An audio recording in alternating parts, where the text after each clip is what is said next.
News Rakhi పర్వదినం సందర్భంగా జూబ్లీహిల్స్ నివాసంలో ముఖ్యమంత్రి రేవంత్ రెడ్డికి రాఖీ కట్టారు మంత్రి కొండా సురేఖ, మంత్రి సీతక్క.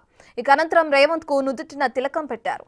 మంత్రులతో పాటు మలక్పేట ప్రభుత్వ అంధ బాలికల పాఠశాల విద్యార్థులు కూడా రేవంత్ కు రాఖీ కట్టి పండుగను సంతోషంగా జరుపుకున్నారు.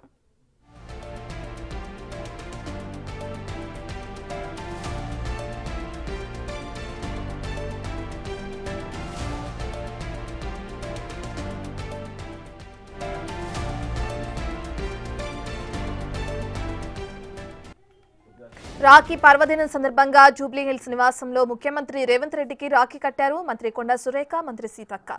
ఇక అనంతరం రేవంత్ కు నుదుటిన తిలకం పెట్టారు. మంత్రులతో పాటు మలక్పేట ప్రభుత్వ అంధ బాలికల పాఠశాల విద్యార్థులు కూడా రేవంత్ కు రాఖీ కట్టి పండుగను సంతోషంగా జరుపుకున్నారు.